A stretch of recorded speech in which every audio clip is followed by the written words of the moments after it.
रेगिस्तान के बीचों बीच एक टूटी हुई झोपड़ी थी और लोग कहते थे वहां रहने वाली औरत रात होते ही गायब हो जाती है। सालों से उस इलाके में कोई नहीं जाता था। लोग कहते थे वो जगह मनहूस है और जो भी वहां गया वापस नहीं आया। लेकिन एक दिन 25 साल का एक लड़का विक्रम रास्ता भटकते भटकते उसी झोपड़ी तक पहुंच गया। तेज धूप, सूखा गला और कांपते कदम वो झोपड़ी के दरवाजे पर गिर पड़ा। अंदर से एक कमजोर सी आवाज आई, कौन है? दरवाजा खुला और सामने एक झुकी हुई सफेद बालों वाली बूढ़ी औरत खड़ी थी। विक्रम ने हांफते हुए कहा, मुझे थोड़ा पानी मिल जाएगा? बूढ़ी औरत ने बिना कुछ पूछे उसे अंदर बुला लिया। रात होने लगी, आसमान में लालिमा छा रही थी और रेगिस्तान ठंडा होने लगा था। विक्रम ने देखा कि बूढ़ी औरत बार बार दरवाजे की ओर देख रही थी, जैसे किसी का इंतजार हो।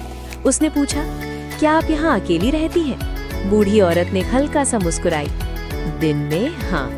विक्रम चौंक गया। और रात में? बूढ़ी औरत ने उसकी आंखों में देखते हुए कहा, रात में मैं यहाँ नहीं रहती। उस रात विक्रम सोने का नाटक करने लगा। आधी रात को उसने आंखें खोली और देखा बूढ़ी औरत झोपड़ी से बाहर जा रही थी।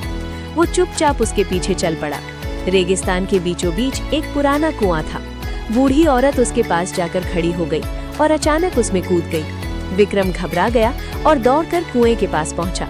नीचे झांक कर देखा तो उसका दिल जोर जोर से धड़कने लगा। कुएं के अंदर अब बूढ़ी औरत नहीं बल्कि एक जवान खूबसूरत लड़की खड़ी थी। अगले दिन सुबह वो लड़की फिर बूढ़ी औरत बन चुकी थी। विक्रम अब सब समझ चुका था, लेकिन चुप रहा।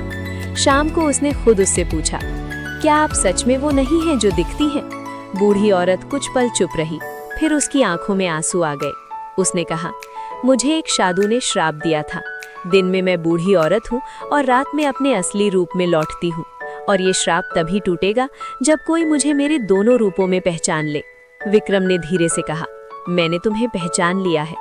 उस रात वो दोनों साथ में उस कुएं तक गए। लड़की ने कांपते हुए कहा, अगर तुम मेरे साथ कूदे तभी ये श्राप टूटेगा।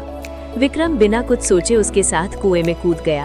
पानी से बाहर निकले तो अब वहां कोई बूढ़ी औरत नहीं थी, सिर्फ वही जवान लड़की खड़ी थी, हमेशा के लिए। लड़की रोते हुए विक्रम के गले लग गई। मैं 20 साल से किसी के आने का इंतजार कर रही थी। विक्रम मुस्कुराया, शायद मैं इसी दिन के लिए यहाँ भटका था। रेगिस्तान की हवा धीरे धीरे चल रही थी और पहली बार उस वीरान जगह पर किसी की हंसी गूंज रही थी।